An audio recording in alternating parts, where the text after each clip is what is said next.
Kannur ADM Naveen ബാബുവിന്റെ ആത്മഹത്യ ഉൾപ്പെടെ ചർച്ച ചെയ്തിരിക്കുകയാണ് CPM പത്തനംതിട്ട ജില്ലാ സമ്മേളനം.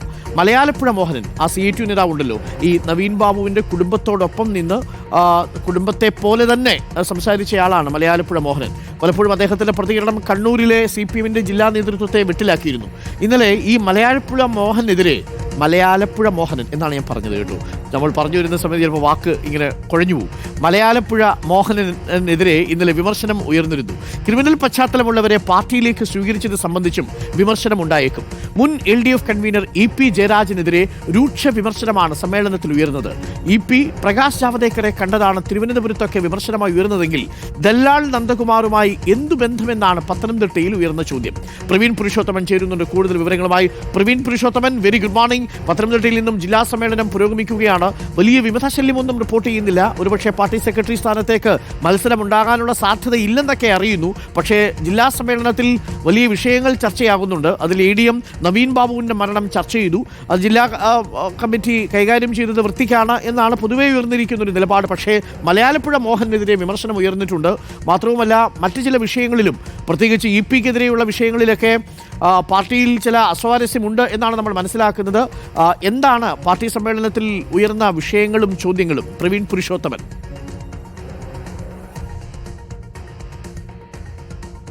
Good morning Arun. Pathanamthitta CPIM ജില്ലാ സമ്മേളനത്തിന് ഇന്നലെയാണ് തുടക്കമായത്. ഇന്നലെ പ്രതിനിധി സമ്മേളനത്തിൽ ജില്ലാ നേതൃത്വത്തിനെതിരെ വിമർശനങ്ങൾ ഉയർന്നിരുന്നു.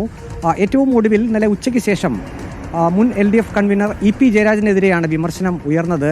അരുൺ നേരത്തെ സൂചിപ്പിച്ചതുപോലെ തന്നെ പ്രകാശ് ജാവദേക്കറെ കണ്ടതല്ല വിഷയം. പക്ഷേ ദല്ലാൽ നന്ദകുമാറുമായി EP ജയരാജന് എന്ത് ബന്ധമാണ് എന്നാണ് പ്രതിനിധികൾ ചോദിച്ചത്. ഇന്നലെ ഗ്രൂപ്പ് ചർച്ചയാണ് നടന്നത്. ഓരോ ഏരിയ കമ്മിറ്റിയിൽ നിന്നും ഗ്രൂപ്പ് അംഗങ്ങൾ, അവർക്ക് 1 മിനിറ്റ് സംസാരിക്കാനുള്ള സമയമുണ്ടായിരുന്നു. അതിൽ നിന്നും 2 or 3 പേർക്കായിരിക്കും പൊതുവായി എല്ലാവരുടെയും മുന്നിൽ സംസാരിക്കാനുള്ള ഒരു അവസരം ഉണ്ടാവുക. ആ അവസരമാണ് വിമർശനങ്ങൾക്കായി അംഗങ്ങൾ പ്രയോജനപ്പെടുത്തിയത്. ഇന്നലെ ജില്ലാ നേതൃത്വത്തിനെതിരെ വലിയ വിമർശനങ്ങൾ ഉയർന്നിരുന്നു. ഇന്നലെ CPM സംസ്ഥാന സെക്രട്ടറി MV ഗോവിന്ദൻ തന്നെ പറഞ്ഞത്, സംസ്ഥാന നേതൃത്വത്തിന് ജില്ലാ നേതൃത്വത്തെക്കുറിച്ച് വലിയ പരാതികൾ ലഭിക്കുന്നുണ്ട്. അത് കത്തുകളാണ് ലഭിക്കുന്നത്. പക്ഷേ പേര് സൂചിപ്പിക്കാത്ത കത്തുകളാണ്. അതിൽ പ്രത്യേകം എഴുതിയിട്ടുണ്ട് പേര് വയ്ക്കാൻ ഭയമാണ് എന്നുള്ളത്.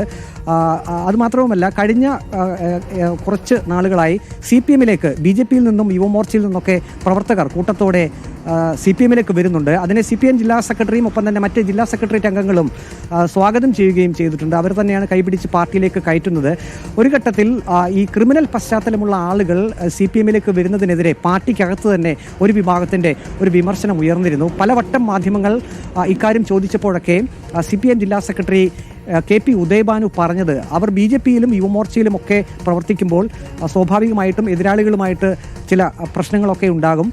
അത് സ്വാഭാവികം മാത്രമാണ്. അതിനുശേഷം അവർ CPMലേക്ക് ചേർന്നതിന് ശേഷം അവർ ക്രിമിനൽ പശ്ചാത്തലമുള്ളവർ ആയിരിക്കില്ല എന്നായിരുന്നു CPM ജില്ലാ സെക്രട്ടറി KP ഉദയഭാനു ആവർത്തിച്ച് പറഞ്ഞിരുന്നത്. ഒരു ഘട്ടത്തിൽ CPM സംസ്ഥാന സെക്രട്ടറി MV ഗോവിന്ദൻ നേരിട്ട് പത്തനംതിട്ടയിലേക്ക് എത്തിയപ്പോൾ ഇതേ ചോദ്യം തന്നെ നാം ചോദിച്ചിരുന്നു. അപ്പോഴും CPM സംസ്ഥാന സെക്രട്ടറി MV ഗോവിന്ദൻ പറഞ്ഞത്, മറ്റു പാർട്ടികളിൽ നിന്നുള്ളവർ CPMലേക്ക് വരുന്നതിനെ സ്വാഗതം ചെയ്യുന്നു. നേരത്തെ ക്രിമിനൽ പശ്ചാത്തലമുള്ളവർ ഉണ്ടായിരിക്കാം, പക്ഷേ CPMലേക്ക് ചേർന്നതിന് ശേഷം മറ്റ് വിഷയങ്ങളൊന്നും ഇല്ല എന്നതാണ്. ഏതായാലും ഇത്തരത്തിലുള്ള വിഷയങ്ങൾ, അതായത് പാർട്ടിയിലേക്ക് ക്രിമിനൽ പശ്ചാത്തലമുള്ള ആളുകൾ വരുന്നത് ഇന്ന് ഏതായാലും ഈ പ്രതിനിധി സമ്മേളനത്തിൽ ചർച്ചയാകും എന്നുറപ്പാണ്. അതേസമയം തന്നെ ഇന്നലെ ധനവകുപ്പിനെതിരെയും ആരോഗ്യ വകുപ്പിനെതിരെയും രൂക്ഷ വിമർശനം പ്രതികളുടെ ഭാഗത്തു നിന്നുണ്ടായി. പ്രത്യേകിച്ചും ആരോഗ്യ വകുപ്പിൽ ആശുപത്രികളിൽ മരുന്നുകൾ ലഭ്യമല്ല എന്നുള്ളത് പ്രതിനിധികൾ സൂചിപ്പിച്ചു. ഒപ്പം തന്നെ നമുക്കറിയാം, LDF സർക്കാരിൻ്റെ പ്രതിച്ഛായ കഴിഞ്ഞ ഏറെ നാളുകളായി അത് തകർത്തുന്നതിൻ്റെ ഒരു പ്രധാനപ്പെട്ട കാരണം ക്ഷേമ പെൻഷൻ മുടങ്ങിയതാണ്. അത് സർക്കാരിൻ്റെ ധനപ്രശ്നങ്ങൾ മൂലം അവർക്ക് സർക്കാരിന് അത് കൃത്യമായിട്ട് കൊടുക്കാൻ കഴിയുന്നില്ല. ഈ ഒരു വിഷയം ഇന്നലെ പ്രതിനിധി സമ്മേളനത്തിൽ ഉയർന്നു. ക്ഷേമ പെൻഷൻ അത് സാധാരണക്കാരുടെ ഏറ്റവും വലിയ ഒരു വിഷയം തന്നെയാണ്. അത് മുടങ്ങിയത് സർക്കാരിൻ്റെ പ്രതിച്ഛായ തകർത്തു എന്ന് ഇന്നലെ കൃത്യമായി പ്രതിനിധി സമ്മേളനത്തിൽ അഭിപ്രായം ഉയർന്നു.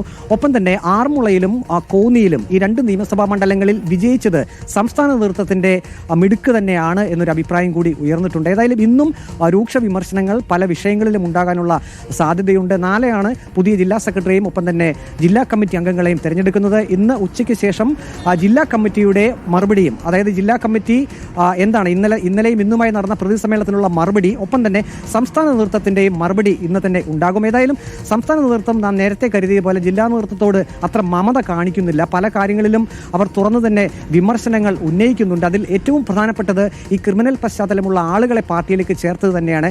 ജില്ലാ സമ്മേളനം തുടങ്ങുന്നതിന്റെ തലേ ദിവസം പോലും ബി.ജെ.പിയിൽ നിന്നും യുവമോർച്ചയിൽ നിന്നും ആളുകൾ CPM-ലേക്ക് എത്തിയിരുന്നു. അതും ജില്ലാ സെക്രട്ടറി തന്നെയാണ് കൈപിടിച്ച് പാർട്ടിയിലേക്ക് കയറ്റിയത്. അതിൽ രണ്ടിൽ കൂടുതൽ പേരൊക്കെ ക്രിമിനൽ പശ്ചാത്തലമുള്ളവരാണ്. മലയാളപ്പുഴ പോലീസ് സ്റ്റേഷനിൽ തന്നെ ഗുണ്ടാ ലിസ്റ്റിൽ ഉൾപ്പെട്ട ആളുകൾ പോലും ആ സമ്മേളനത്തിൽ സ്വാഗതം ചെയ്ത ആ പരിപാടിയിൽ ഉണ്ടായിരുന്നു. ഏതായാലും ഇത്തരത്തിലുള്ള കാര്യങ്ങൾ ഇന്ന് വിമർശന വിധേയമാകും എന്ന് തന്നെ ഉറപ്പാണ്. അരുൺ, ഓക്കെ പ്രവീൺ, എന്തായാലും ജില്ലാ സെക്രട്ടറി സ്ഥാനത്തേക്ക് മത്സരം ഉണ്ടാവാനുള്ള സാധ്യതയില്ലെന്ന് തോന്നുന്നു അല്ലേ? പത്മകുമാറും രാജു അബ്രഹാമും തമ്മിലൊരു മത്സരത്തിനുള്ള സാധ്യതയുണ്ടോ?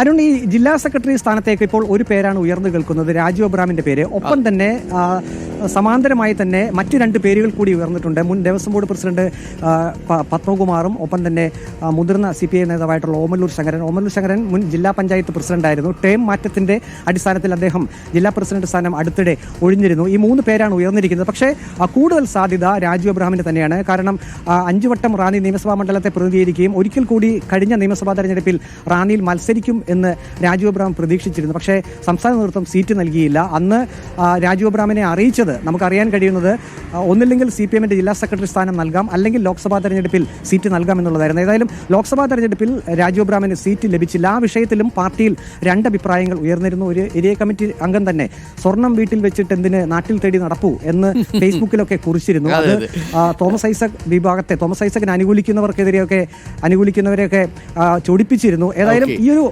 സാഹചര്യത്തിൽ രാജു അബ്രഹാമിന് തന്നെയാണ് കൂടുതൽ സാധ്യത. കഴിഞ്ഞ തവണ ജില്ലാ സമ്മേളനത്തിൽ മത്സരം ഉണ്ടായിരുന്നില്ല. KP ഉദയഭാനു തന്നെയാണ് ഐക്യകണ്ഠേന തന്നെ തെരഞ്ഞെടുക്കപ്പെട്ടത്. പ്രവീൺ പുരുഷോത്തമൻ, അപ്പോൾ പത്തനംതിട്ട ജില്ലാ സമ്മേളനത്തിൽ ജില്ലാ കമ്മിറ്റിയുടെ പല നിലപാടുകൾക്കുമെതിരെ രൂക്ഷമായ വിമർശനം ഉയരും.